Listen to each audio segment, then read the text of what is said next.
all at UF Law. We joke that the class that I came in with, we say all the time that the computer must have made a mistake, because what wound up happening is I believe they let in around 60 some odd blacks in a class of 400. Typically at Oh UF wow. back then, yeah, you might have between 9 to, on a high end, 15 blacks in two entering classes of 200 apiece, one in August, one in January. But that year, like, next thing you know, when I got on the yard, I mean, there were about 30 folks from FAMU.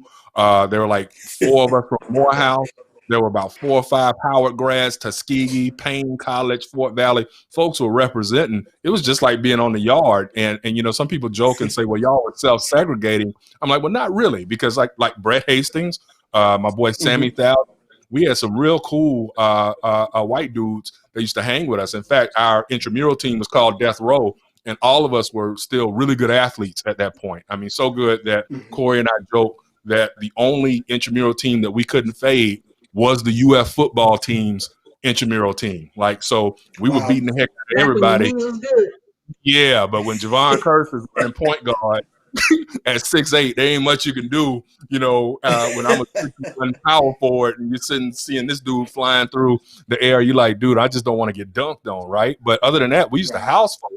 But we had 2 or 3 white boys that were on the squad with us, and they were down by law, and we're still real cool with those guys now. But for the most part, there was some polarization there, and I don't think it was intentional. I just think you kind of kicked it with who you kicked it with. So again, I had more in common with the guy or the young lady that was coming from the HBCU than I was from, or even other blacks than I was, you know, some of our white brothers and sisters. So again, I think sometimes we miss that when we're talking about, are we becoming more polarized along the lines of race even today? You know, Mm-hmm. I think my mother would say, she used to tell me a lot of times, especially growing up. You know, Brett was my best friend, because both our mothers taught at the school, so we were teachers' kids, and we got thrust together because we would get there early as teacher kids in elementary, and so Brett and I were just always together, and then we both got into the gifted program together and went all the way through high school, and so. But my mother used to always say, "Water seeks its own level." Right? That was Amen. always her statement. It was, and so, and sometimes that's a good thing, and sometimes that's a bad thing. So it was always a good thing. I saw it as a good thing when, like what you're talking about, Chuck, is when you go to yeah, you're there, all there. You both all University of Florida law students, but your level is your HBCU family, what you grew up with, where you matured. You know, you're talking about 18 to 22, 23 years old. That's that real maturation process. And you're maturing with this group of people together, that builds a camaraderie that you cannot surpass, even though you're in grad school and law school and all these other schools. Mm-hmm. You know, I think another polarizing experience for me was I was in grad school when 9/11 happened. Mm. And I remember getting up that morning, and it happened. And then, so they canceled classes for that day. And then we went to class the next day. And the big topic was profiling, right? Because everybody, if you look of Middle Eastern descent, you were going to be profiled and blah, blah, blah. So we were sitting in a group and we're having this conversation about profiling. And it gets around to me. And I said, it's not going to change my experience. And what I was trying to get them to understand is, as a black man in America, I've been profiled since birth.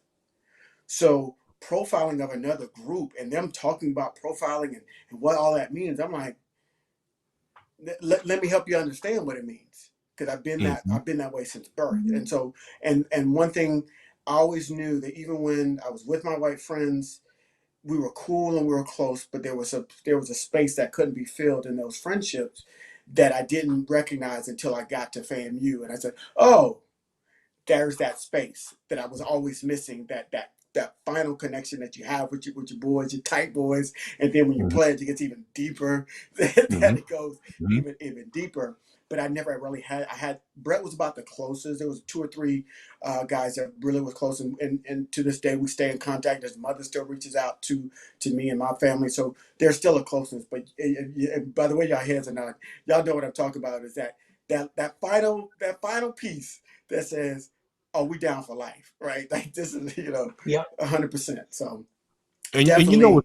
I think that piece of really getting mainstream America to recognize the things that happen. And we've done I think one of the things Black people have done is a disservice to ourselves is we haven't been as open and about sharing how they treat us until post George Floyd. You know what? And, You make an and excellent point. And again, we all three of us have talked about, what I do in my daily life. I spent all summer going back to immediately, like the weekend after George Floyd's murder became publicly known. People started protesting. I'm in different corporate spaces, and people are sharing stuff that they've never shared before. I'm not talking about just saying, "Oh, I got passed over for a promotion." I'm talking the cops came in my house and made me wake up my two adolescent children so they could look for some other chick's iPhone that wasn't even in my house. And the indignity that you have to live with, when somebody says, why don't they just comply? You don't understand that to comply means to allow yourself to be stripped of your dignity and your humanity. It's not just pass over your license. It's tap dance for me.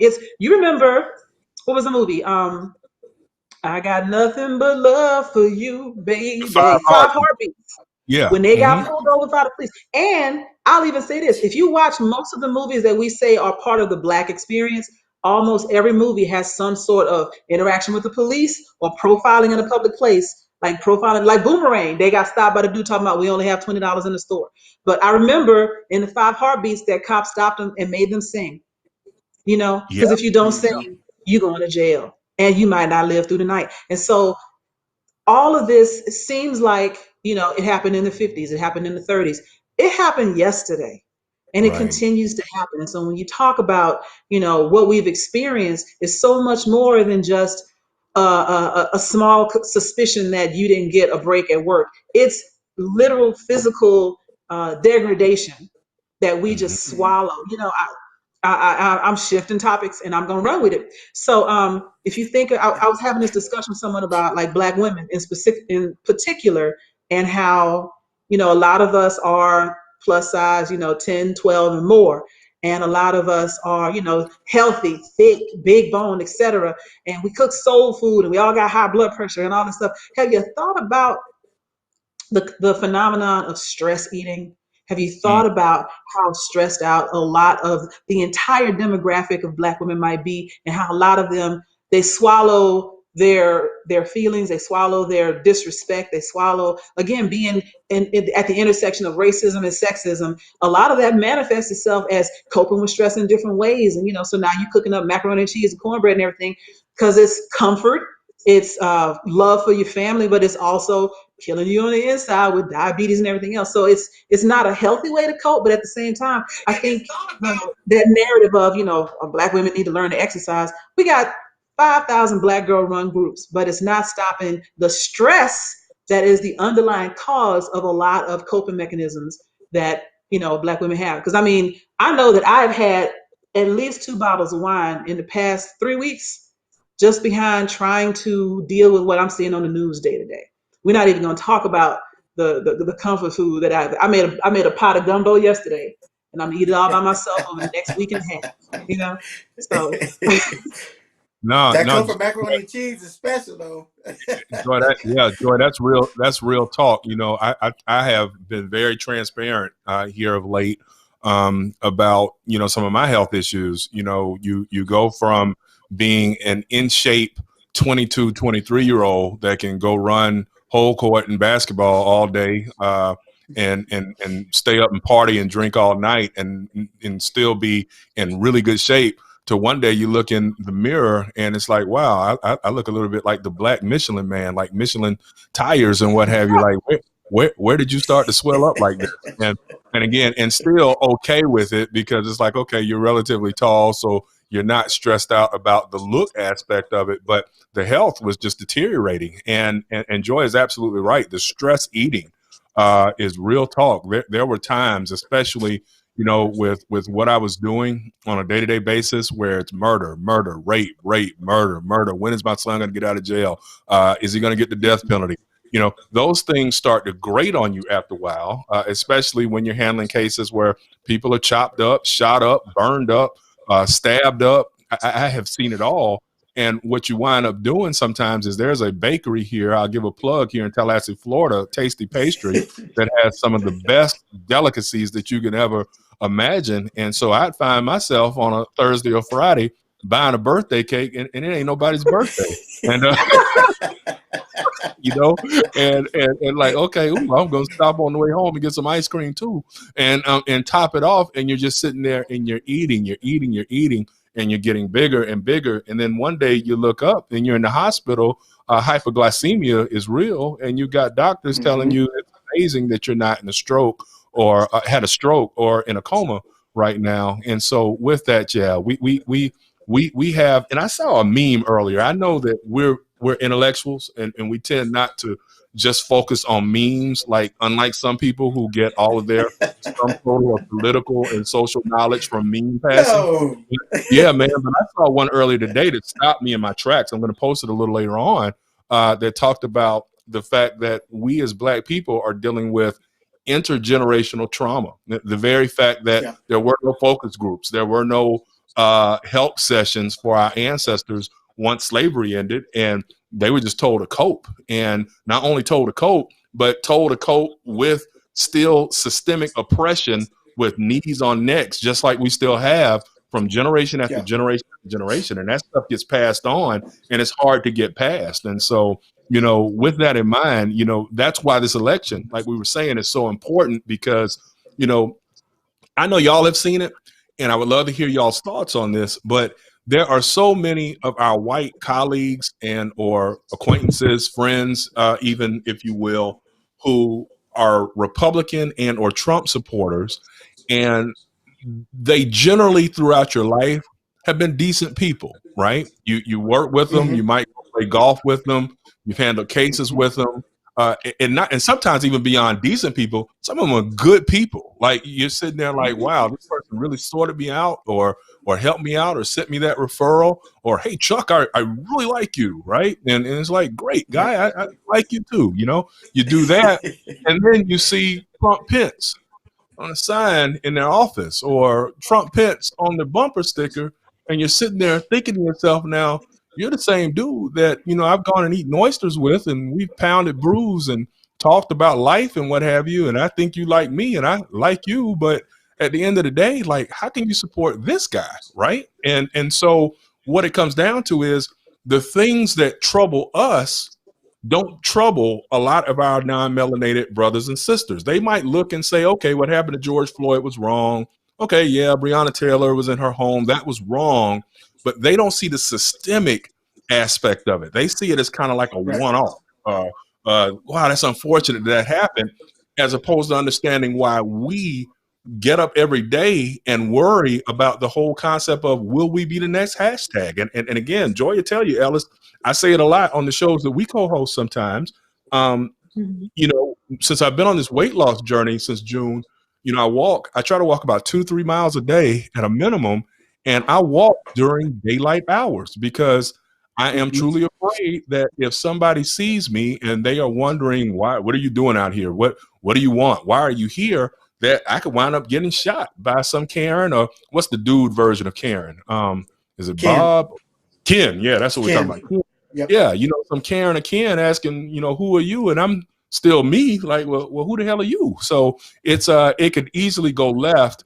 And so to avoid left, I go during daylight hours where you can see, okay, he's got on the nice Nikes, he's got on a old polo t-shirt, he doesn't look like a thug or somebody that's trying to break into. And it's a shame that I have to even think that I should be able to wear a tattered up, nasty looking pair of shorts and shoes and t-shirt, and if we are truly free here in America, not have to worry about that. But common sense says you just want to get home, so you take whatever measures you have to take to get yourself home, while continuing to expose the systemic inequalities to those who try to pretend as if they longer exist. Chuck, you bring up, there's a lot to unpack there, but one of the things that I have been kind of thinking about this whole situation, and I got into, I'm sure you get into a lot of Facebook battles, and I got into a Facebook battle myself one time, and somebody took what I said out of context, and I'm saying, here's the deal. Throughout slavery, there was always a house Negro that Massa treated well, right? That Mm-hmm. Massa gave the keys to he locked up the house. He did all the things, and Massa confided in him. He knew what was going on. It just depends on, was he giving that information to the other slaves, or was he just taking it and seeing himself as being special? Throughout our lives, all of us can speak to, there was white people that treated us great, and we go, wow, that's a really great person. But we cannot discount from that fact, the fact that they could be seeing us as different than the rest of African Americans. They could say, oh, and I've had this before. I've been on the golf course, and they say this and that, and then they would talk about African Americans as if I wasn't one. And I'd say, wait, what are you talking about? And then we'd have this conversation, and I was really just strong enough in my self-esteem and who I was to have that conversation and let's talk about it. Some people aren't. And you have to recognize that there is always that segregation, that separation of Black people that are acceptable and everybody else. And so if they can identify you as, they'll call, oh, no, I went to law school with him, he's great. But the rest of them, I don't know them. I don't know George. I know Chuck. So, Yeah. and really have to get them to understand, like, no, what you're doing is, when you say, oh, Els, you and I have been friends for 25, 30 years. Yeah, that's great. But you don't see me as the skin and the group of people that I represent. You say, well, why can't they be more like you? And I'm like, that's a bigger insult than you even could think about. You're so articulate. Because I'm like, I'm gonna give you a pass with we're friends, but like, let me explain to you why that's insulting. And let's break that down. And then some of them have accepted it, and our relationship has matured. And some of them have said, and couldn't accept it and went the other way and say, you've changed. And I'm like, I want to touch on what you just said, because I run across this all the time, and I was on somebody else's page starting stuff because I can sometimes, and another friend of mine who is in Austin at the moment, and we both used to work together, and he had a bunch of our colleagues, et cetera, on his page. And one of them made a statement of, his name is Steve. I've known Steve for so many years, and I know that he's not like this and he's not like that. He's my good friend, et cetera. And basically what it boiled down to is, well, I'm not racist myself, which, okay, that's great. And my comment back to that person was, yeah, you know Steve and you know he's great. But to other people, when they see Steve, they see a 6'2" Black man that looks dangerous because, and only because, he's a 6'2" Black man. They don't know that he's got a master's degree. They don't know that he's got 3 children. They don't know that he's great at golf. They don't know any of those things about him. They only judge him from 40 feet away as dangerous. And so I need you, Mr. and Mrs. Ally over here who loves Steve. I need y'all to realize that it's a sea of Steves out here. Everybody is somebody's father, brother, yep. A sister, daughter, somebody. Everybody is loved by somebody else. Everybody loves somebody else. And until you see everybody as human and not just special, then you can start to really be an ally. You can't just be a friend to one person. I need you to be a friend to all the people that share DNA with me. I need you to understand that we all come in different sizes, shapes, religions, demographics. We think differently. We're not a monolith. We say it over and over again. And that's another privilege in itself. Only marginalized people have to remind the majority that we are not a monolith, because if a white kid shoots up a school, it's just that one white kid. If a Black kid sells drugs, all Black kids sell drugs. And so stop putting us all in the same group. The same way you want us to not label all cops bad, don't label all Black people bad. And get out of your own mind that only the ones you know are different. When somebody says, Joy, you're so, you're a unicorn, you're so special. Everybody I know has more than 1 degree. Everybody I know went to college and got advanced degrees, etc. Everybody I know owns where they live, drives a nice car, is articulate, can speak well. Everybody I know. The problem is you don't know them. I got a unicorn farm for you. Right. I got a unicorn farm that you can go to and it's called Spelman College. I got a unicorn farm that's across the street called Morehouse College. I got a unicorn farm down in Tallahassee, Florida called Florida A&M University. There's another unicorn farm in Howard. There's another one in Tuskegee. We can go down the list. And so that's the thing that we've got to see.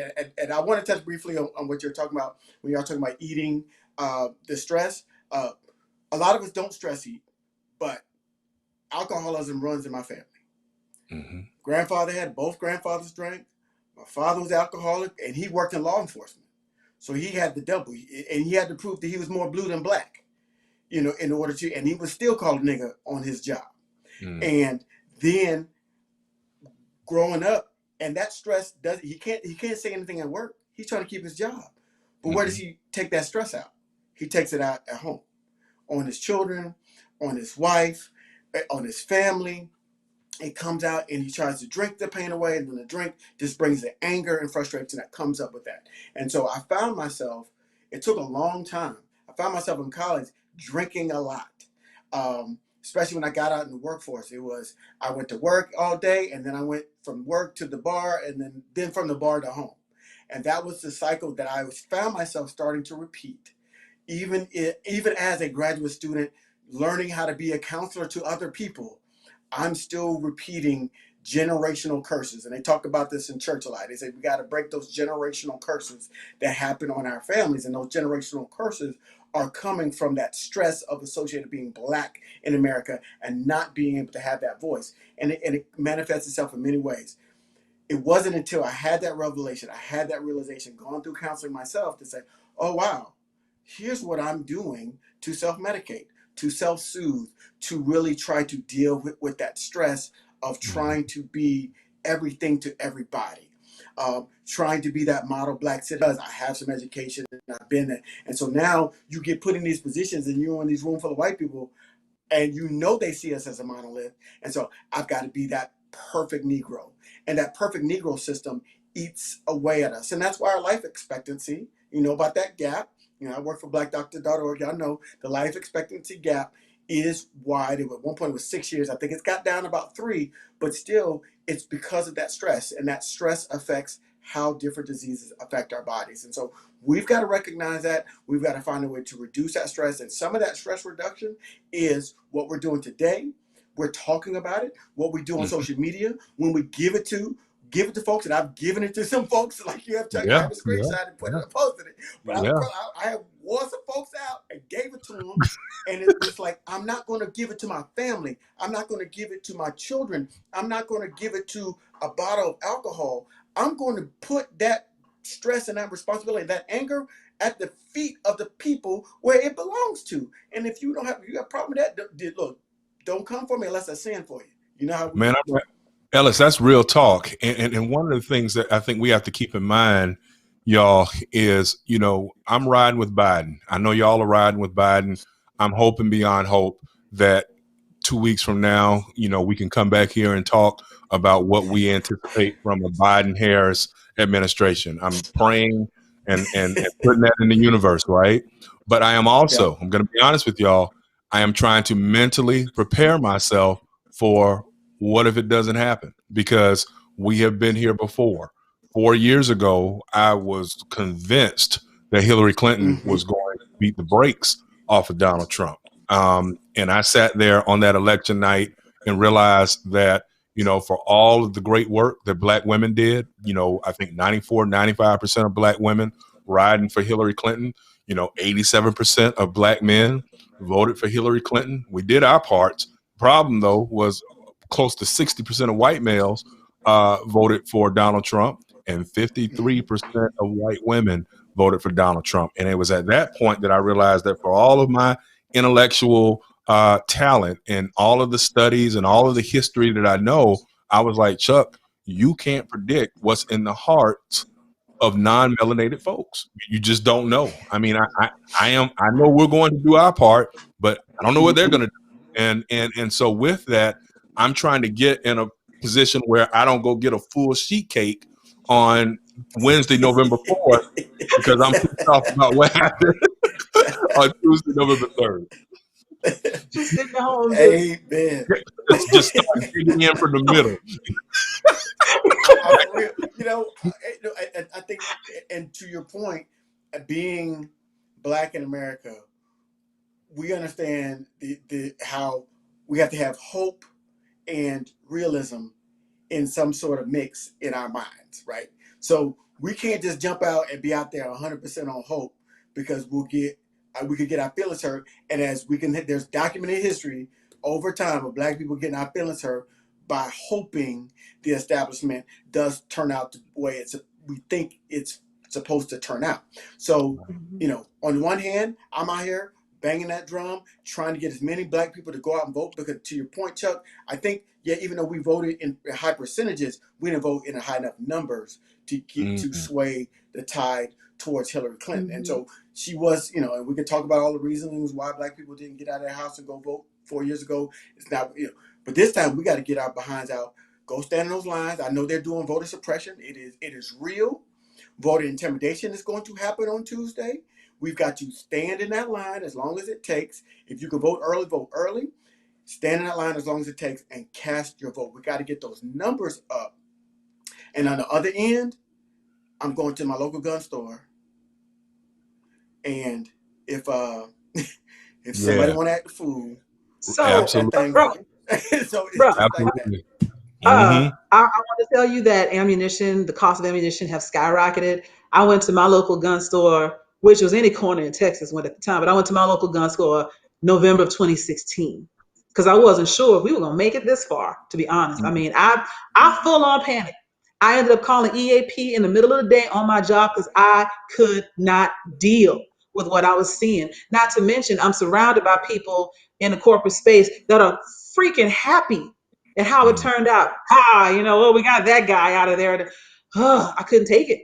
And luckily for me, very luckily for me, the person that picked up the other end of the phone on the EAP line was a Black man. And we sat, and I could hear him whispering. So that lets you know, even in the EAP line, he's like, it's going to be okay. We're going to get through this.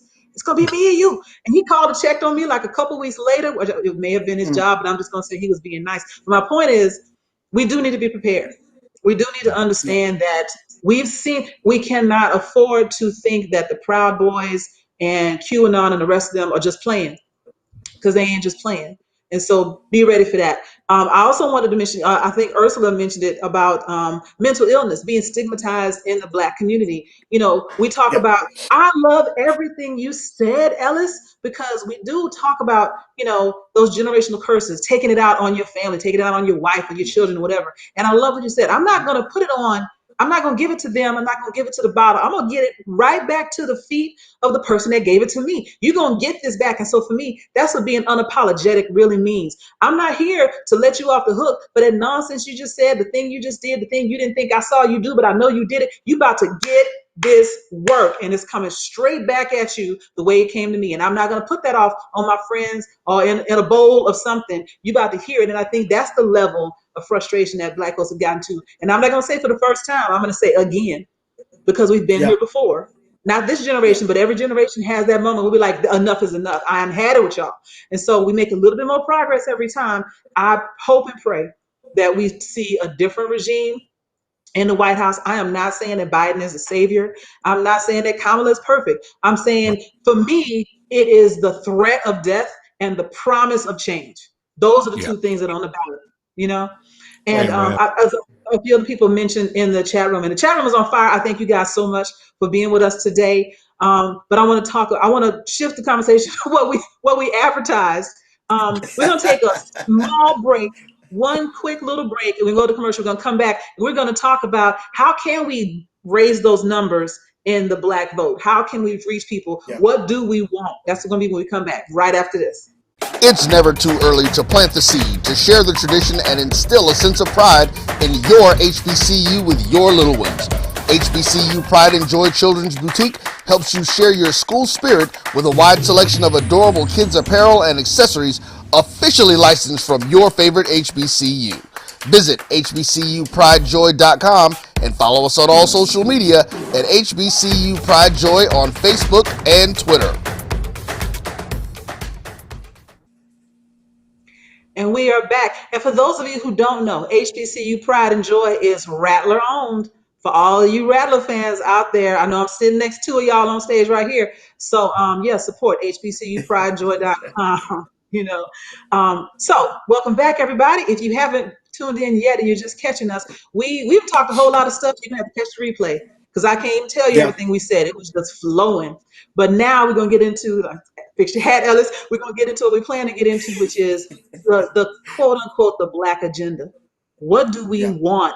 And Chuck, I'm about to give the floor to you, brother. The floor is yours. I want you to answer this question for me. We see you mentioned earlier about the 53% of white women that voted for Trump, the 60-something% of white men. Right now, there seems to be a critical mass of Black men that are seeming to be endorsing, voting for, not seeing the problem with Trump. How is that phenomenon started, in your opinion, and how do we get around it? True, and I thank you for posing that question. First and foremost, I think that for a number of those brothers, it's just rank misogyny, right?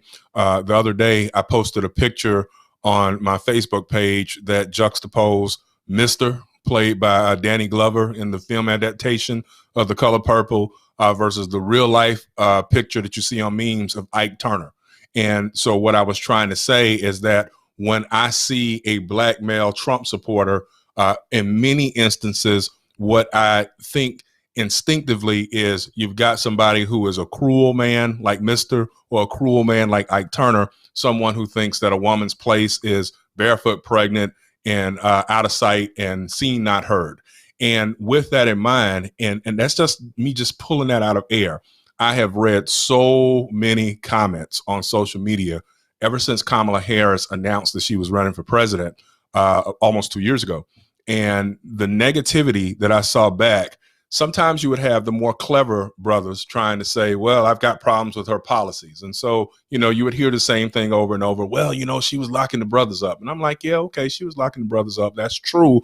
But knowing that crime is intraracial, I'm like, do you realize that in those victim crimes where brothers were getting locked up, 8 or 9 times out of 10, the victim was someone that was Black too, be it a murder victim, rape victim, or whatever. So is your argument that brothers who shoot someone or rape someone should be able to get a pass because of the legacy of slavery and Jim Crow? When I would put that back at folks, they really did not know how to respond to that. And so I immediately began to say, okay, your problem really isn't so much the policy of her being a prosecutor or attorney general. You just don't like a woman being in that type of position. So you have those.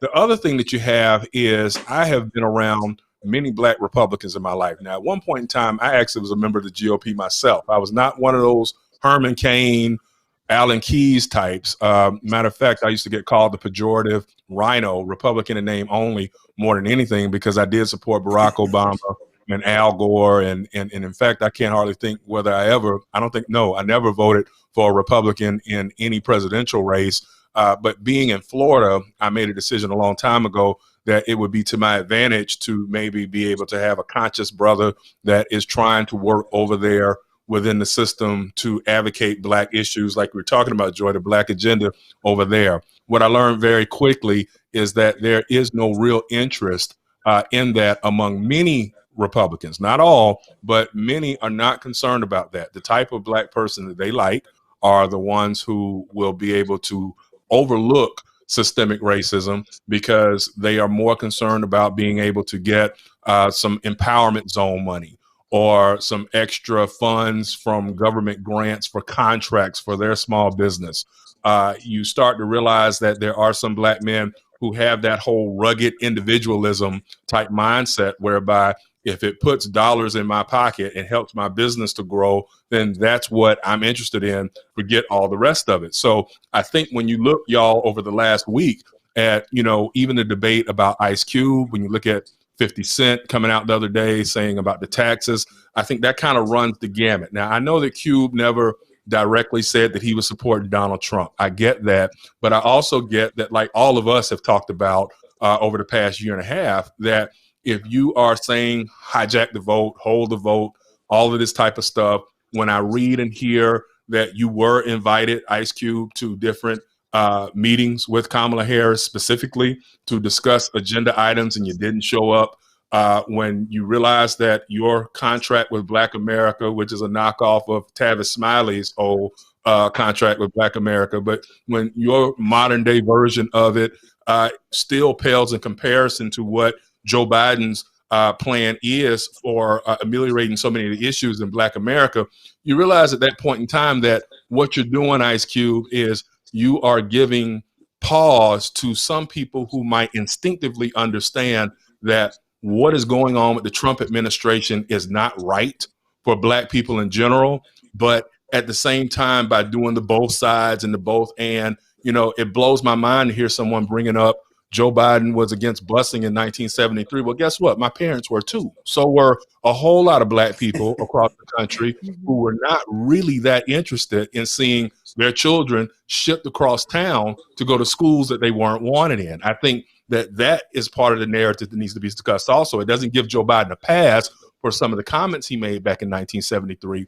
But if I am beholden to something I said back in 91 or 92 on the yard at the AUC, or in 94, 95 at FAMU, or 96 or 98 at UF, then, I mean, good gracious, I used to say some wild stuff, especially when I was on that oil or we were smoking that dank, right?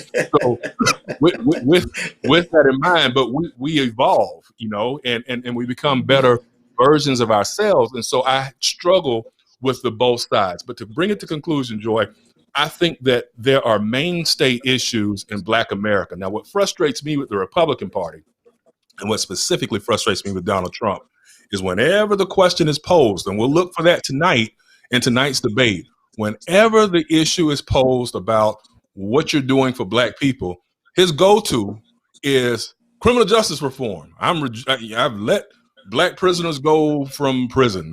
That's his thing. He'll sometimes mention, I've given money to the HBCUs, and he'll distort that also, because Walter Kimbrough and many other experts have said that really the spending that his administration has done is not necessarily greater than what any of his predecessors has done. But if you let Trump tell it, those schools were failing, and if I didn't give what I gave, they were going to close. They were terrible, but I've given more money than anybody's ever given to the HBCs. And you're just sitting there thinking, like, that's not true. Because of the pandemic. Absolutely. But his wheelhouse is criminal justice reform. And that is important. But when you look deeper, letting go a handful of individuals who are convicted of felonies is not the same as ending systemic inequality in sentencing. It's not the same in terms of ending police targeting people of color.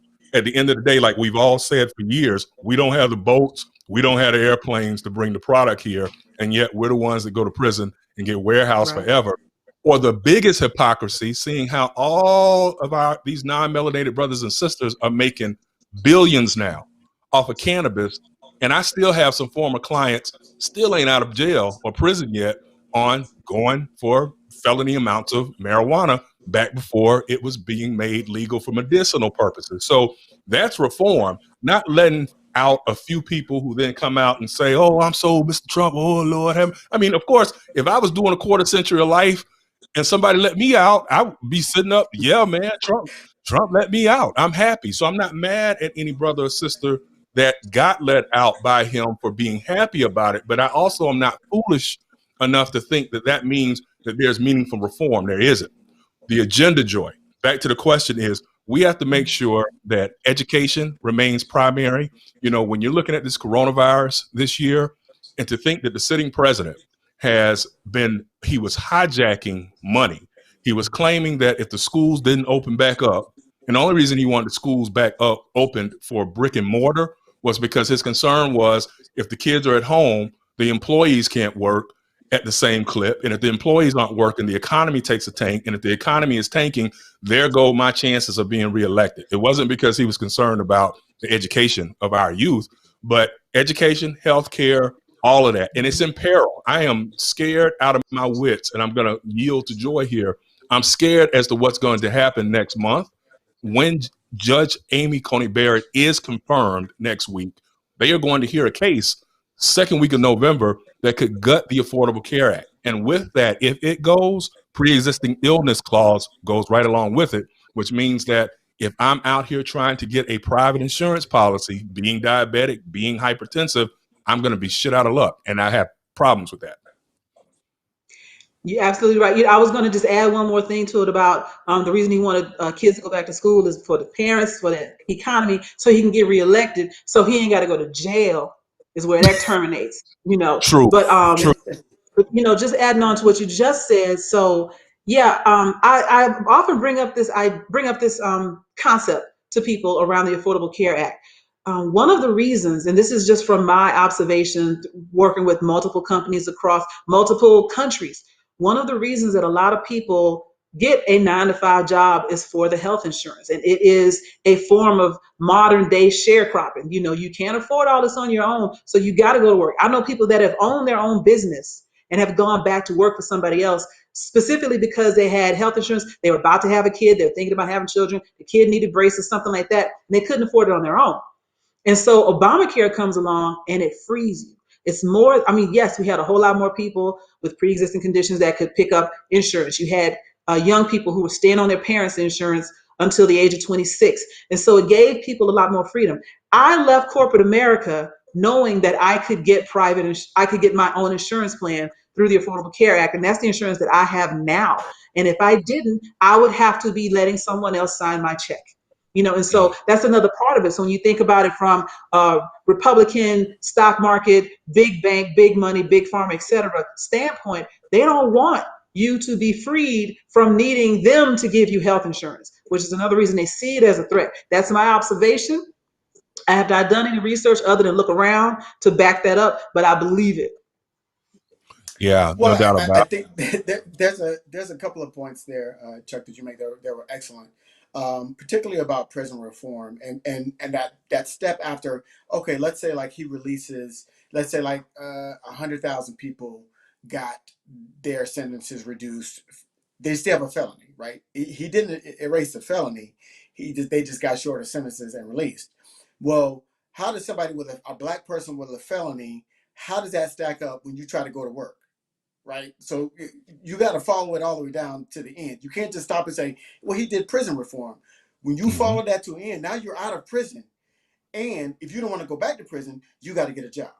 So Right. you're a black person with a felony on your record. And we all know that statistically speaking, and Joy, you can speak to this better than I can. When you're talking about a black person with a felony, their job prospects are 0 to none. Right? So that's about it. So now, yeah, you did prison reform, but are you helping them get a job? Are you expunging that record? Let's say like if it's a marijuana conviction, are you expunging that record so they don't have that felony? Are you dropping it down to a misdemeanor? Those are the things that you've got to extend it beyond I did prison reform to shorten sentences. The second thing with regards to healthcare, I got in a back and forth with somebody about how she talked about her healthcare premium went up from 2008 all the way up to 2017. Every year it went up. And I said, so you mean to tell me, I said, have you ever heard anything called inflation? Do you realize that for-profit insurance companies are trying to make money and they're going to raise their premiums every year with or without the Affordable Care Act? The reason why they're sending and they're paying politicians to speak out against the Affordable Care Act is because they have to carry those people on those plans. The 10 plus million people that sign up for ACA, they now have to cover them. Even those people with pre-existing conditions, they don't want to spend that money. The insurance company, the insurance industry are greedy. They want commas and they profit margin. 2 commas, 3 commas. They're making hundreds of millions of dollars, and they don't want to have to insure somebody that might have a heart condition, that might be a diabetic. That they don't want to cover them. They want to cover healthy people that just pay into their coffers and that they don't have to give that money back. And so you have to really expand the context of the discussion. You can't just stop at the soundbite. And that's the problem that I have with many Republicans. When I get into situations with them, they can give me the one-liner that their president has taught them. I guess they get a mailer or something because they all say the exact same thing. It's like, I don't get it. But maybe that's why, maybe I should join the Republican Party so I could get the mailer on their talking points because they all sound the same. But when you start challenging them on their points, when you start giving them facts against their points, they can't go any deeper because they haven't learned. They're learning from a guy that got somebody to take his SAT for him that barely made it into college, that paid his way to go. So that's who they're learning. That's who their leader is. Their leader is saying, I don't need to go beyond what I'm seeing on the news, and they're doing the exact same thing. And then they get upset with you. And what the way those conversations typically go is they give me the one-liner, and then I give them facts and articles, and then they get quiet, and then they start insulting. Then they go straight to insulting. Well, you think you're better, or you think you're this, or you just monkey. And then they start trying to project onto me. Well, I say, no. I don't think I'm better than you. What I am asking you to do is think, and think a little bit critically about all of these situations that are going on, whether it's insurance, whether it's healthcare, whether it's criminal justice reform, whether it's education. Think about it all before you just start giving me one-liners and sound bites, because I'm not that dude. Amen. And I think, Ellis, great points. Joy, too. I think one of the things that's very frustrating is that people just don't know. Like, they'll listen to Trump, he'll get on TV or at a rally, and he'll say, I'm going to make it so that everybody who has COVID-19 gets the same medicines that I got, the same care, but you're not. You are not an autocrat. You don't have the authority by a stroke of a pen to make that happen. It's not going to happen. Yes, you got the best care at Walter Reed. Yes, Bobby Bowden, Florida State's coach, is going to get the best care because, number one, he's wealthy. Number two, I'm sure he has excellent insurance coverage, but most Americans are not going to get all of that. They're going to die or they're going to be very sick with lingering long-term effects. And Ellis, to your last point, and it actually segues into something Joy said also, for small businesses, I was shocked last night when I was doing some research for a podcast that I did. I read a Brookings Institute report recently that suggested that even the Small Business Association loans that we've heard so much about this year in terms of, if you have this problem, we're going to give you relief, trying to keep America afloat because small businesses are the lifeblood of America. The problem is that upwards of 90% of Black small businesses that applied for that payment protection plan loan from the SBA, guess what? They were denied. They didn't get it. I mean, so you've got two things happening. Not only are the banks not taking risks on small Black businesses, but here it is, we're in the middle of a panic in a pandemic, and you're thinking, well, if nothing else, my government will be able to help give me funds to tide me along, get the payroll going, and we're getting denied 9 out of 10 when it comes to that too. So when I'm listening to Cube and I'm listening to these other Blacks caping for, well, he's a businessman, I like Donald Trump as a businessman, I'm like, but it doesn't help you. So again, I mean, it might not affect Cube because again, he's already wealthy, with all the records and movies he's been in or whatever, but it doesn't help many of the rank and file brothers that I'm seeing that are caping hard for Donald Trump, or at a minimum, constantly doing the both sides and whatabouts when it comes to Joe Biden. That brings us back to the topic of the day, like what do Black people really want? And we can't really answer that question completely or too thoroughly because as we said earlier, we're not a monolith. The things that I want may not be the things that my cousin wants in Palestine, Texas. The things that he wants may not be what my friends in Alabama want, but there are some fundamental things, life, liberty, and the pursuit of happiness being three of them, that I think we all can fight for. And so my question to you, Chuck, is, you mentioned earlier, both of you have mentioned how people will read a meme, listen to the talking points. I think O.C. Anderson has mentioned a lot of good stuff in the chat around, the talking points that the GOP has that people just repeat. And, I've been rereading, it's a science fiction book by Octavia Butler, Parable of the Talents.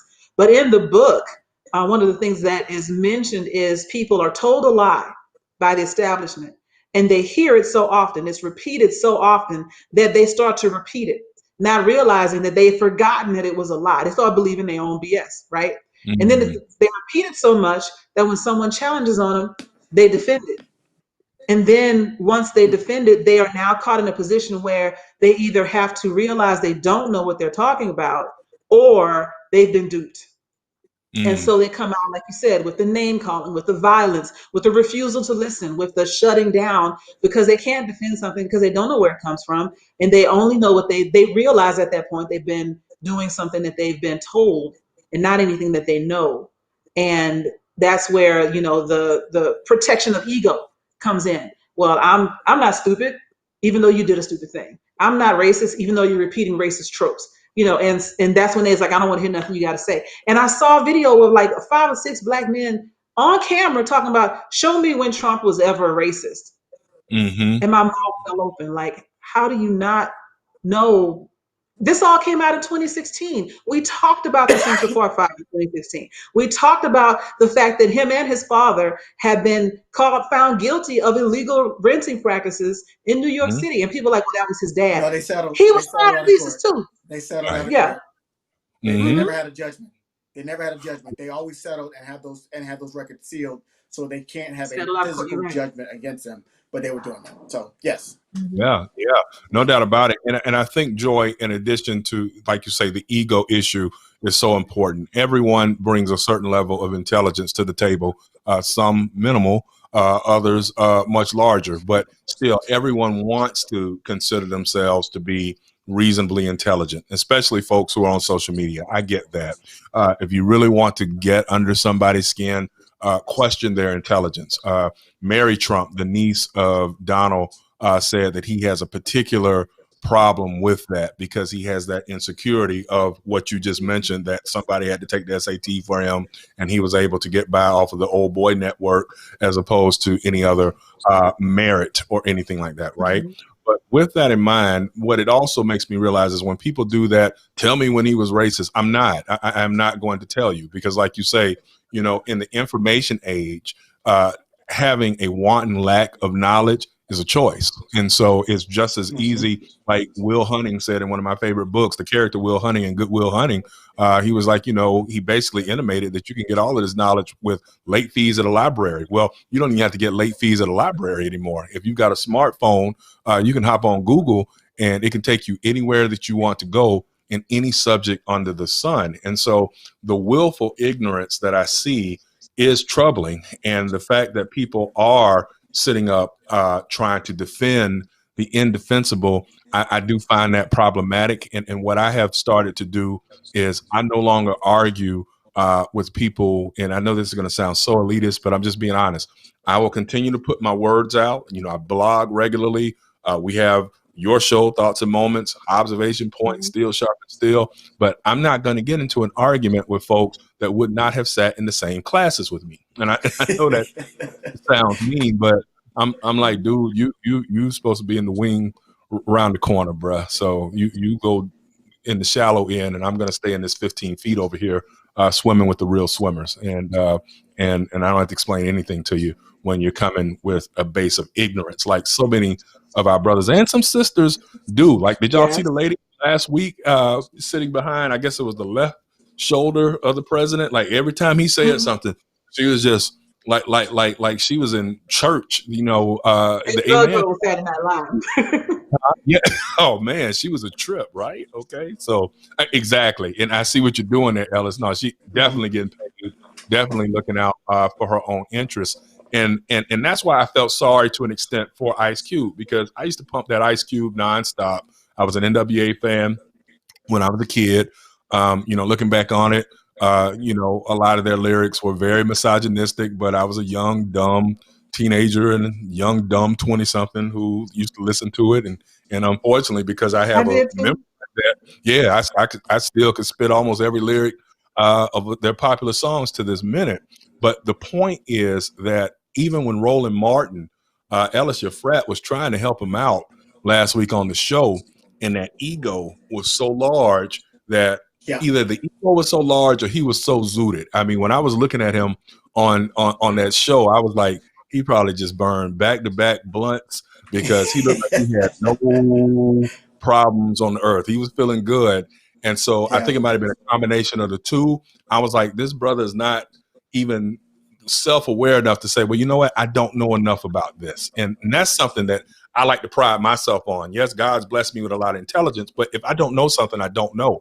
And you can learn from anyone. And so there are many times that I hop on and I'm like, well, I didn't know that. Or, oh, that's an interesting perspective there. And that's the type of humility that I think that we all have to have in order to continue to elevate our community. There's something about that. And I saw a piece where there's a guy, T.I. does his podcast, and he talked about this guy was talking about being humble, right? Mm-hmm. And the point that he was making was, he said, you never see them tell somebody that's poor, that's homeless, that's on drugs to be humble. It's always somebody that has achieved some level of success, and then they say, well, stay humble. Like, okay, I get it. And to your point about not trying to match wits with a fool, you're saving yourself. You're saving your own brain cells, because you're Mm-hmm. like, you can't help somebody that's not willing to help themselves. And you're right. Absolutely. This stuff is out there, and you have to think critically and say, okay, what's the next step? Like, okay, I get your point. I hear your point. What's the next step? How does that look? And then there's always that blank expression when they tell you, well, he's done this, and I say, okay, no, well, can you name one bill, one act that this president has enacted, not an executive order, one act that he's enacted that has directly helped black folks? Because what they want to do is put you on the defensive. Well, show Mm-hmm. me a video of Trump being racist. No, no, no, no. What I need you to do is, when I find my video, when I give you my stuff, what I need for you to do is tell me one act that proves that he has been good for black people. And then when people started coming back to me with stuff, I was like, nope, that was President Obama with the Recovery Act. They that started here, that started there. Oh, and then that's when they get frustrated and angry and things like that. Oh, you just want to see what you want to see. No, what I want to see is facts, right? If you can't tell me one act, they were saying, well, he did deregulation, which is going to help black businesses. Well, first of all, I know most black businesses aren't engaged in heavily regulated industries. So Thank how is you. Thank deregulation you. going to help black people? That's Right. that's a ridiculous argument, right? So let's really Right. start. We don't engage in regulated businesses that are heavily regulated. So how's deregulation going to help us move Thank along? Oh, he did the prison reform. Okay, well, you're assuming that all black people are in jail? I Are know you none of you. assuming? that. Because as everybody I know Mm-hmm. ain't never been to jail. So prison reform is Right. not helping anybody that I know, or anybody in Mm-hmm. my family, or anybody in my family, or anybody don't. So Right. the prison reform is not helping me. And then we already talked about people that get out of jail. How they gonna go to work? And if they get a job, who do you think's employing them? Black people. So it's like, Mm. so let's really, when we talk about all of these issues, when we say, oh, education, the big umbrella issues, what I'm trying to get people to really do is take the next step, take the next two steps. How does that look going forward? How do you plan to implement that? He keeps talking about his healthcare plan, and it looks surprisingly like the Affordable Care Act, right? Mm. He's just putting some tweaks on it. Ice Cube, take this plan, they put some crazy, I really think it's an insulting name, calling it the Platinum Plan. Um, they put this crazy name on it, and I'm like, okay, that all that sounds good, but how are you going to implement that? And Mm-hmm. what is the guarantee that if reelected, that he's going to implement that plan? Or is it just that, a plan on paper to get him reelected, and then he's not going to do anything about it? Oh, and one last thing, and then we'll throw it back to you, Joy. The HBCU things. I looked that up, right? Because Google, I researched that. Mm-hmm. All he did was he made permanent monies that were already earmarked for HBCUs. So the money was already there. But the Congress always had to renew it every year. He made it permanent. So that is one thing that he did do. The other thing in terms of monies, they gave $1.4 billion to HBCUs to counteract the coronavirus and everything that happened with coronavirus. But they gave Mm-hmm. primary white institutions way more money, but they gave $1.4 billion to HBCUs. They did make that act, the money's permanent. And the other thing they did do was they wiped out the loans that a few institutions like Bethune and I think in New Orleans had after the hurricane. So those are the things that he did. So let's really please Google, folks. Just Google Mm-hmm. this HBCU Trump, find the right combination, and it'll give you all the information that you need to arm yourself against the foolishness that's out there on the internet. Amen. I'll do you one better because I do get into Facebook fights from time to time, and there was a guy that was telling me that again, and as I mentioned earlier, people they repeat things that they've heard multiple times. So that show me where Mhm. Trump is racist. I heard that, and like you said, they're like, let me show me the video. I literally was like, hey Siri, can you show me a video of Trump being racist? And got one, She's trying to do it now. Stop, Siri. Got one and sent it to him. And then I also told him about the Central Park Five. I shared an article and I told him about that's the biggest, easiest one. You can type in Central Park Five and immediately get tied to the pages of ads that Trump took out. All of it's right there. The video of him saying, I want people to hate them. I think hate is good. Hate is what we need. He is saying these things. And this guy was like, I hadn't seen this before. I'm gonna have to take a better look at it. I commended, well, I didn't commend him in person, but at least I was like, okay, at least you're trying to hear, at least you're trying to listen. It was a white guy that I was having that fight with. I had that same fight with a black man, with a Morehouse graduate, which was very disappointing to me. Did we confirm that he actually with a Morehouse student? Yeah. Thank you. I am not sure. Yeah, okay. I do not know for sure, but with a Morehouse student and a former student, and he argued me up and down. And then once I since I got that stuff in my bookmarks now, I sent him the same video. I was like, this is what I'm talking about. And he was like, that was forever ago. That was forever ago. But you just told me that Biden's had 47 years to do whatever he's going to do. But now you're telling me the stuff Trump did in the 80s was forever ago. You got to pick a time period to be relative for, And so I was so disheartened. And then ultimately it led to me being called a bed wench. At which point we got nothing else to say. Yeah. You're talking about again, this goes all the way back to the alleged Morehouse student called you that? The alleged Morehouse student called you that? The person who attended Morehouse for some period of time. But he was there. Well, here's the thing. Even if you went to Morehouse for a semester, bruh, you should have absorbed more than to ever speak to another black woman that way. It really hurt my feelings. But at the same time, he had nothing else to go on. And you spoke at the very beginning, Chuck, about that intersection of misogyny and racism that black women live in. And so I'm getting racism from white people. I'm not sure if the degree was conferred, but I'm getting racism from white people, and I'm used to that. But just like, you come home, so to speak, and you expect to get that support or at least get that understanding, at least get someone that's willing to listen, and to be called out your name hypothetically in your own house, it hits different, and so that's why I struggled with, I saved most of my patience and my grace for trying to reach the demographic of black men and women who seem to have bought into the idea that either Trump and Biden are the same, or we should stick with the devil we know, which was crazy to me, or Trump is actually better. And I have those arguments because I think it's worth having. But when I tell you that going back to the stress eating, when I finished those discussions and I start trying to figure out how I can put Everclear in my ice cream, I've had a hard ass day,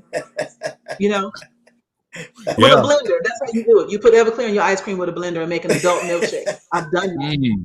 Well, it melts really fast. Right. You gotta be careful. You gotta put the Everclear in the refrigerator so it won't melt the ice cream. That's what man. Not saying I've done it. Not saying I've done it. I'm just saying put the Everclear in the refrigerator and freezer so it won't melt the ice cream. That's all I'm saying. I'm trying to tell you. That's coming. I want to remind you before. Wait, hold on one second, Chuck. I know you had to go. We are overtime. It's like 6:19. So I wasn't sure if you had to run. I'm good all the way up to 7. I'm good to 7. So awesome. Okay, so Chuck, hit it. What were you about to say? No, I was just joking about the Everclear, having memories of Freaknik 94 taking shots of Everclear. Like, we were some bad boys back in the day. So I've been to Capitol Luau. Yeah, man. Was as an alpha man, I would say this. Capitol was probably the best party I went to at FAM. See what I'm saying? Outside of Gorilla Thriller. Thriller is separate incident. But that Capitol, after I went to my first one, I said, I'm going to be this every year.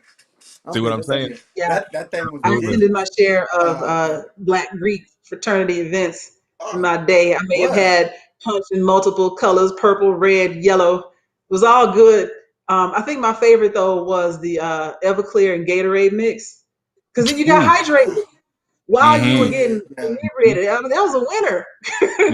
Anyway, the sodium in the Gatorade, electrolytes, the alcohol absorb faster, so it moves into your body faster. That's why you put Gatorade. That's hypothetically. So we heard. Yeah. That's what. Allegedly, right. No evidence, Allegedly. no evidence. And Yeah, but you and know what? that Go part ahead. about Joy when you were saying that the alleged Morehouse attendee referred to you as a bed wench. I have seen that and worse in certain groups on Facebook from brothers talking about Kamala Harris. I mean, it is something that has just really burned me. Some brothers have made an issue about her relationship with Willie Brown, and I found that problematic too. That Willie, when she began running for president, he's going to make himself relevant again by coming out and basically talking about how they had a relationship or whatever. And I'm like, wow, gentlemen aren't supposed to ever mention that type of stuff, but he did. But what it did is it gave license to all of these misters and Ike Turners, like I'm saying, to come out the mouth and say all manner of craziness about her. Or the other issue you hear, which is, see, she had to go and marry a white boy. And I'm like, well, hey, how many of y'all were trying to step up and be serious in a relationship with her too? And so, I know she lets that roll off of her back, but it is frustrating for me to just see it and know that kind of disrespect does happen. And I try to do my level best on the pages I can control to check dudes when they come slick at the mouth with that. And that's all we can do. Each one teach one. Either try to help these brothers to change their ways, or delete them, prevent them from being able to respond. Or if they are actual Morehouse brothers and or FAMU rattlers, you can remind them that hey, meet me under the homecoming tent if you still feeling some kind of way about how we shut it down. So I don't have the stamina I had in 1994, but there's still venom in Hey, you me know when what? it comes I'll say this. time to strike. I Yeah. don't have a problem with Kamala. I don't have a problem with Kamala's choice as a mate. I don't have a problem with Serena Williams' choice as a mate.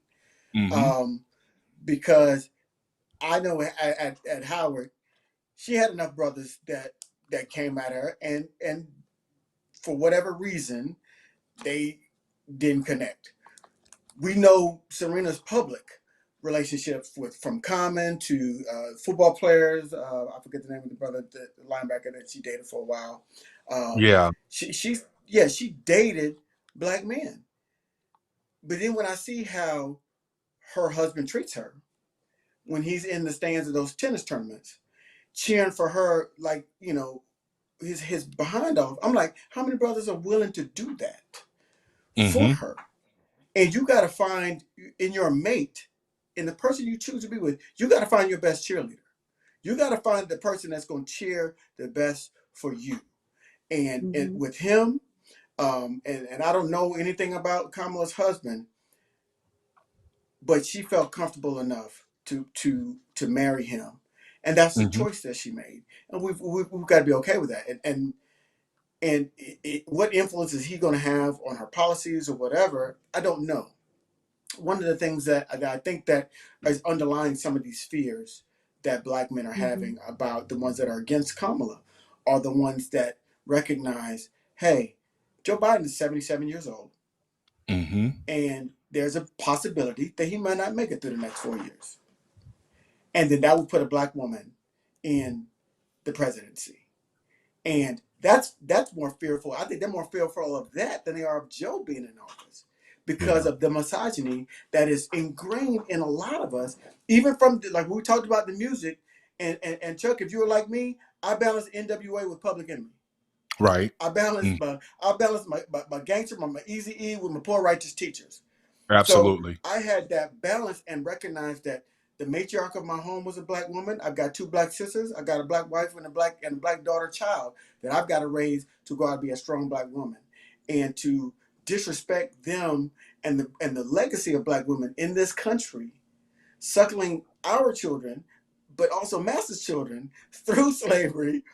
And we can go on and on and on through our history. Just on that alone, you should be more respectful of black women and what they represent in terms of the legacy of the civil rights movement, being the face of the civil rights movement. And we understand that there was more going on behind Rosa Parks, but her being able to stand up and be that face of the civil rights movement, that's huge, because she got a lot of death threats. She got a lot of the 4 black girls that were bombed in that Birmingham jail. We can go on and on and on about how black women are treated And yes, sometimes as brothers, we recognize that even though there's that intersectionality of race and gender, we do also see that Black women tend to advance a lot of times further along than Black men do career-wise. We should be celebrating that.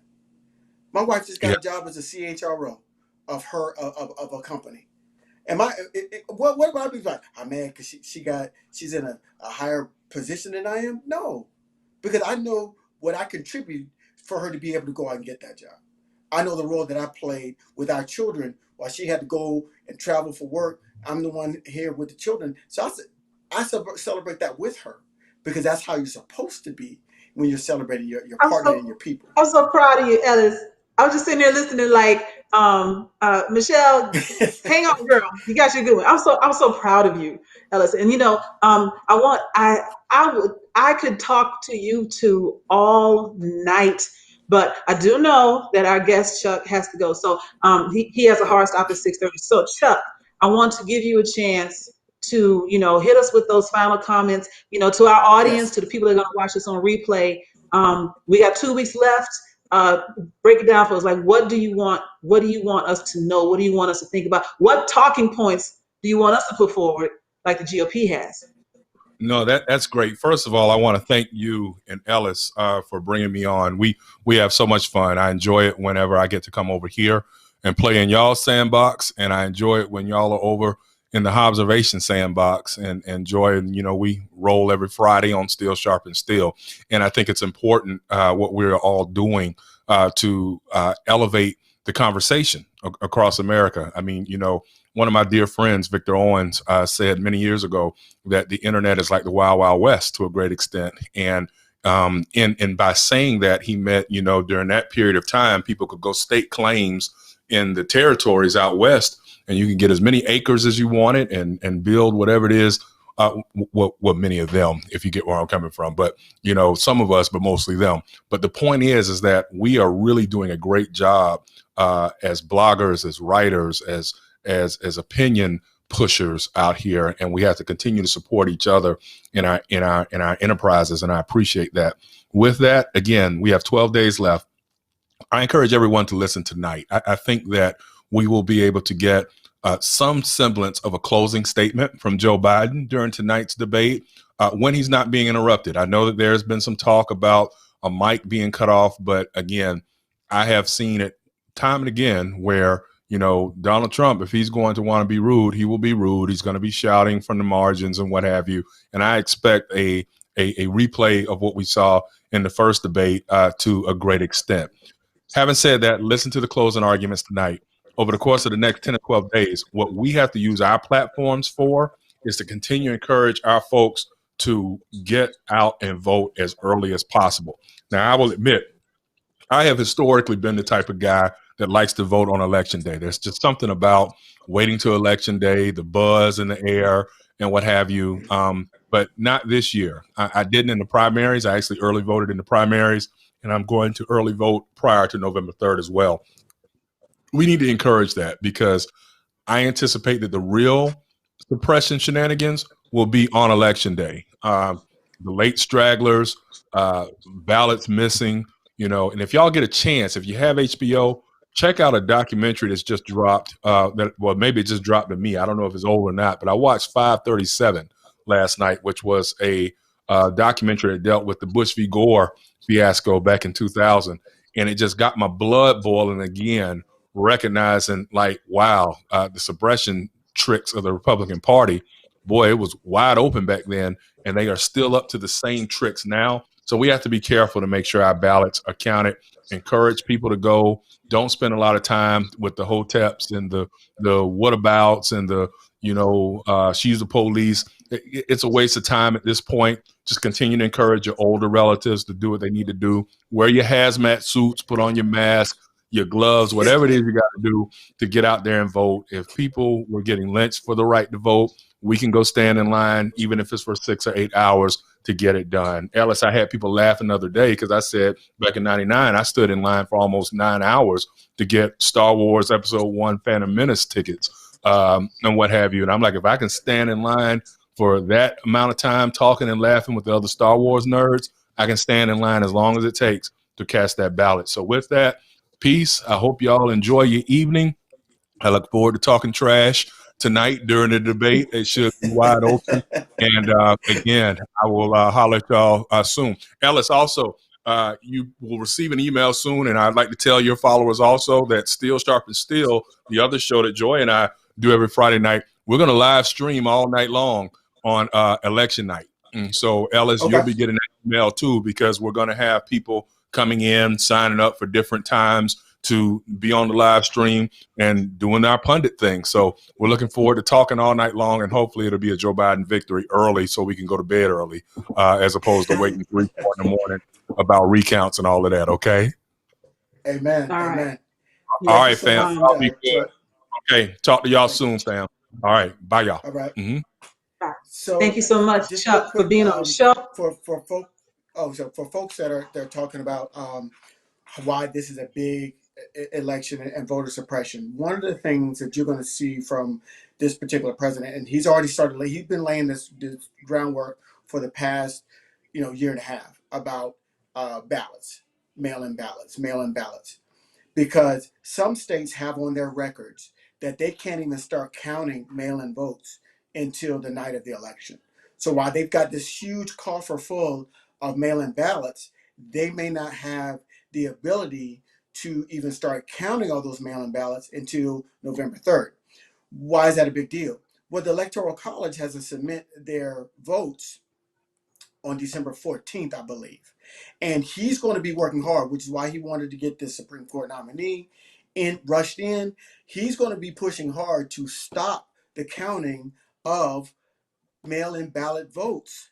So, especially if he's winning, because a lot of his Republican voters, a lot of his voters go into their precinct because they're flowing right in and out, especially in these rural countries and counties and states where they're flyover states. They're getting in and out. They're voting in person. Where a lot of Black and brown folks, a lot of folks that can't go and spend the whole day at the precinct, are going to be mailing in their ballots, and he's going to want to stop those ballots. And so, if I'm going to encourage everybody, if you can go vote in person, please go vote in person. If you can go vote go vote early in person to make sure it counts, and that you look at your ballot, make sure you're counting, and then when it comes out, you can get a printout, I believe, of your votes. So make sure they're not playing funny with actually the machines. So please go vote in person, because I tell you right now, if he loses on the election night, if he comes out and they say he's going to fight all the way and try to stop those counted votes, because he knows that even if he loses, he doesn't want to lose by a landslide, right? And so, because he doesn't want that humiliation, his ego can't take that kind of humiliation. So please vote in person if you can. If not, make sure that you mailed in your ballot a long time ago so it gets counted. There's a lot of reasons to vote early. One of which is, if you can vote early in person, your vote has been counted. It's in the machines. They ticked it off. I even got a text message saying, hey, we recognize you've already voted. Can you encourage other people to vote? Because, doing the text banking thing. So, your vote is in there. If you mail your ballot in, you can track it. In most states, they have like some sort of government tracker to let you know when your ballot has been received.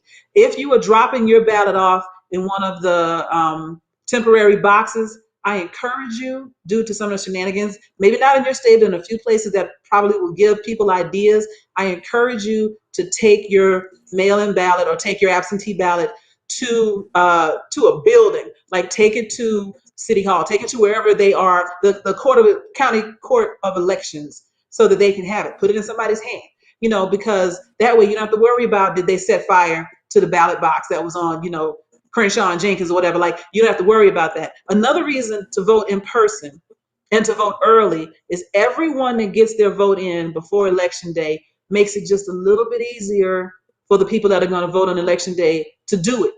So I don't know what reason they may have to wait until election day if they can't go earlier.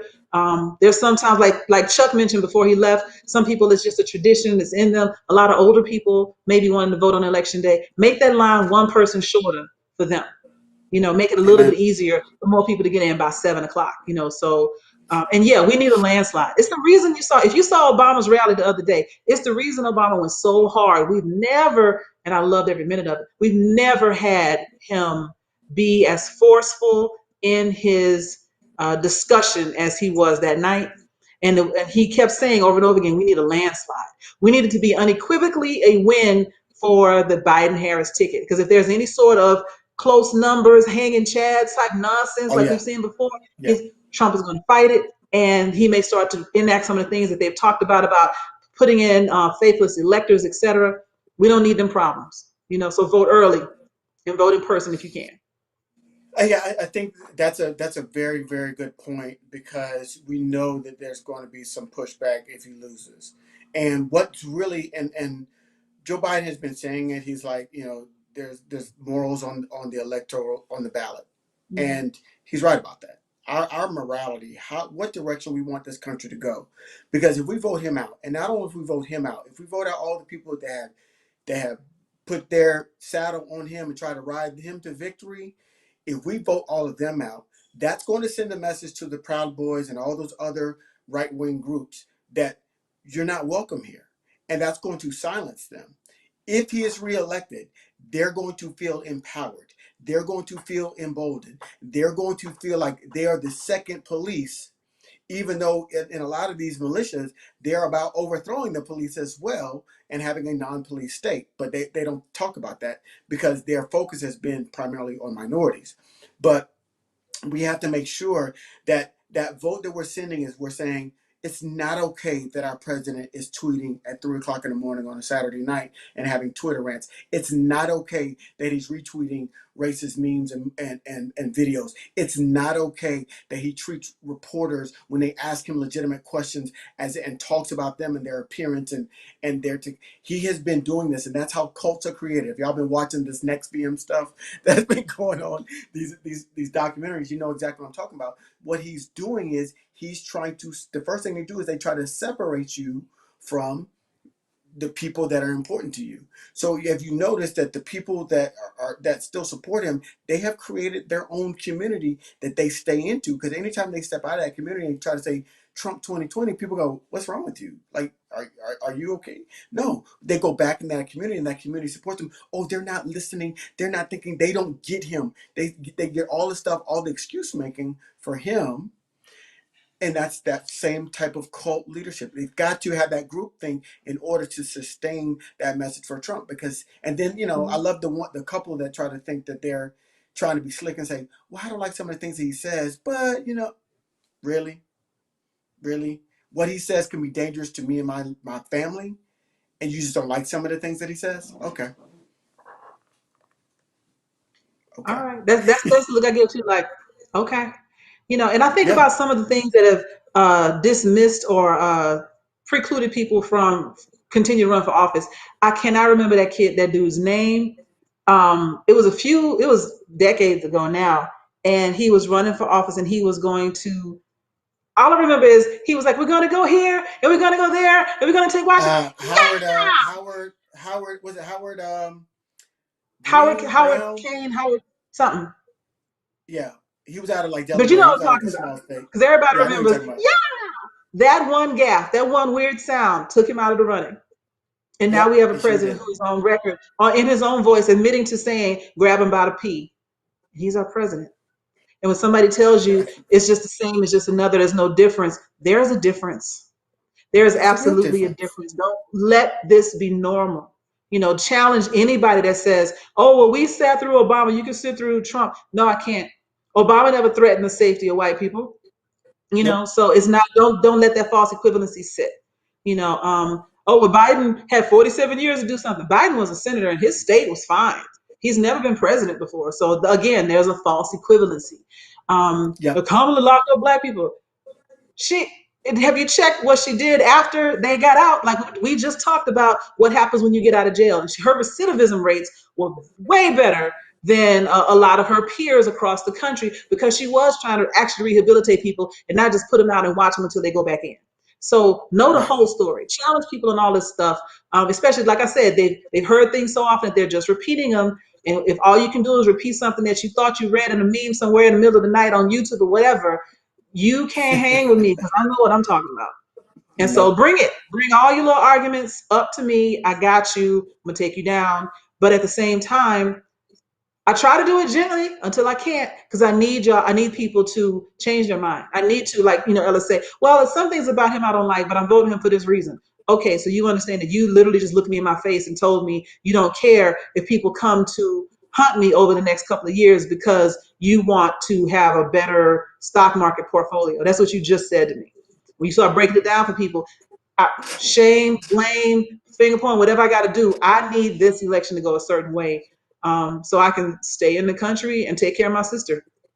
Those are my Here's what driving I forces. find to be funny, Joy. This is what I find to be funny. When people say Biden's going to raise taxes. I said, "Oh, I didn't know you made more than $400,000 a year." Mm-hmm. And I know that And they you know don't, what? right? On the Like other I side of know that, that they don't. you got Trump talking about he's giving 500 billion to black colleges, and he's got his platinum deal or whatever. Ain't nobody asking where he getting that money from. You know, where is he getting that from? He ain't talked about any tax plan other than the breaks he's already given. And yeah, I continue to tell people, if somebody else signs your check, you are not in the 1%. I don't know anybody in the 1%. And that includes all of my former coworkers. None of y'all are in the 1%, because ain't none of y'all making multiple billions of dollars every year. Not if somebody else is Yeah. signing your check, not if people can call you and ask you where you are today. You ain't rich. You just got some money. Recognize the difference. Exactly. So So, just just question it. I just question all that stuff when they say he's going to raise taxes. Okay, like let's talk about that again. Ask them the next step. What does that mean? He's going to raise taxes on whom? Right? So answer the question. Don't just give me a soundbite. And that's the part that I find to be the most irritating about some of these mm-hmm. arguments is they just make these really nonsensical arguments and they just make that statement like it's a fact. And then they're like that kid that's got the bad snap. When you're joining with your friends and he makes a bad snap, but he got his boys that go, ooh. And you're like, Mm-hmm. that didn't make no sense. Right. And then I was the one that would say something, and then like later on they would be mad because they'd be like, "Oh, I get it now," because I really offended you. That's really how we have to be. And I saw something. I read an article the other day, and I think I posted it, and it talked about the education achievement level of Democrats and Republicans, and how over the past couple of decades it's flipped. It used to be Republicans were more educated and Democrats were less educated. Now that has completely reversed. And so in that kind of, and I don't want to just cast aspersions on everybody that hasn't achieved education, because that's really more of a sign of discipline and achievement than the intellectual ability until you get to graduate school.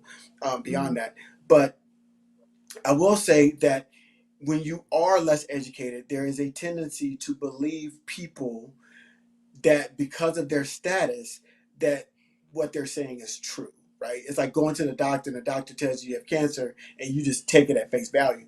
You don't go get that second opinion because you're like, he's a doctor, he should know. And that's not necessarily the case. That's why there is a Mm-hmm. second opinion. That's why you go get, because you're like, wait a minute, let me ask some questions. What made you think that I had cancer? What made you think? Give me your thought pattern to lead to this conclusion. And if they can't give me that thought pattern, then I can't roll with you. Mm-hmm. My mom says she's baking her chocolate cake. Just to Awesome get chocolate cake. I, Oh, I've been for trying to get Alexis, into now nothing just in but cakes case, for like a month and a chocolate half cake. now. I'm getting a case. I I'm getting was me a chocolate. case of. Thank you, mommy. It would like be singing Don't that play Bill. with me. I'm Oh, I'm coming through. sorry. Can we say Bill Cosby on this show? I'm not sure. I mean, yeah. What about him? Okay, because when he did himself, which is probably one of the funniest comedy bits of all time, when he did the Bill Cosby himself. That really, We can absolutely sing the despite Mama's greatest song. despite what you say about him, that particular show goes up there with like Eddie Murphy Delirious Right. and Kevin Hart Laughing My Pain and all of Dave Chappelle stuff. But when said the dad is great, Give us give up the chocolate chocolate cake. cake.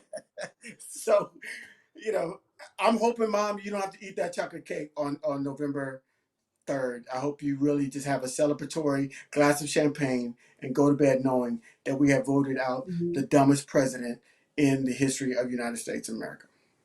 And I can say that Yes. with 100% confidence that he is literally the dumb. I think Garfield was pretty dumb too, but um, this There's a difference the between dumb and dangerous. So yes. Yes. On that note, I'm gonna drop that last little nugget, and we are 45 minutes over our normal show time. I told y'all hanging with Chuck Yeah. was gonna be a long one. I love listening to him, and I will tell you. So, just Yes. a quick plug. He mentioned that we do another show on Fridays called Steel Sharp Steel, and that is strictly a Mm-hmm. political show. It's me and Chuck and a couple other people, Sharon and Tom, and we chop it up and we do hardcore political stuff. So if you're interested in a breakdown of tonight's debate that's coming on, check us out tomorrow night about 8:30 back on Facebook Live. But we'll be back here, for the real fun radio show next Thursday, 5 Yep. p.m. Yep. Eastern Standard Time. You can catch this replay on the app, on the MyJBN app on either Google Play or iPhone. Go get the app downloaded. We're going to have some drawings and some stuff with that coming soon. And really, I thank you all for hanging with us this long. It's been a long show, but it Yes. was a good one. Probably one of my They were on favorites. fire in the chat room. The chat The room. chat room I was hope on there was. fire. Y'all had a whole nother conversation going on in there. We were trying to follow. So I appreciate all of y'all. And just once I love again, what they were thank you doing. all. I love the energy of the chat room. Y'all were great today. I apologize for being a little bit tardy, but people was just, I was picking up my son and people was not, I was really hitting the horns and getting folks out of the way so I could get back here because I was really looking forward to this discussion. And chat room, you did not disappoint again. We love you all. Thank you for support. Download the app, the MyJBN app. Please download the app. Register under us. I think we're 13 or 14. Register under us and keep watching. Keep watching the show. We replay what, Mondays? I think the replay's on Monday. I think we said we was doing a replay on Mondays. Yeah, on the app. So Replays on Monday. just be on the lookout. We're gonna have more information, more stuff. We got merch coming soon, so for our super Merch fans and coming. everything. So keep it up. I think I'm gonna be hosting an election night event, so be on the lookout for that. People that have the app will get first notification of that, but people that are watching our show now are getting a notification now. I think I'll be hosting a live event. It's going to be for a few people. We're going to socially distance. We're going to keep our mask on, but we want to have a live election night event. Hopefully, it'll be like the year. I don't know. Did you go that night when we were doing swag surfing the night that Obama got reelected? When we did the 3 Degree show, you were in Texas still. I was still in Joy, I Texas. still have that video on my phone. When I tell you, when we saw that Obama was going to get reelected, we were in the club. Like we were broadcasting live from a club in Atlanta. This is pre-COVID, right? When I tell you, grown professional black people in suits, because they came straight from work, was swag surfing. And it was pandemonium. And I really want that feeling again, because I think if we could get a Biden-Harris victory on that, I will feel as close to that type of euphoria that I felt that night when Obama was reelected. I think I would feel that same type of euphoria on November 3rd if we could get Biden-Harris It's elected. interesting you say that. It's interesting you say that because there is a school of thought, I guess you say. I've seen this discussion in articles, etc., that the greatest pleasure is sometimes the cessation of pain. Like the greatest pleasure you can feel is for pain to stop. I want to say it was around like childbirth and how women can forget how it hurts, et cetera, et cetera. But if you think about what we've been through the last 4 years, that euphoria that you think you might feel is the cessation of pain. I know that my blood pressure might drop 10 points just from not having the constant. I have a headache right now. I've had a headache for a long time, just around thinking about the options of what I'm going to have to do if Biden doesn't win. And if he does, immediately, I might drop 10 pounds that night. Just the losing the stress, So yeah, I really do need that cessation of pain. But we got to get out of here, everybody. Thank you so much for watching. Ellis, you want to sign us out? Thanks for watching out. This is your boy, Silly Thoughts, and that is my girl, Joyride. This is Real Fun Radio. Thoughts and Moments. See y'all next time. So you're a philosopher? Yes.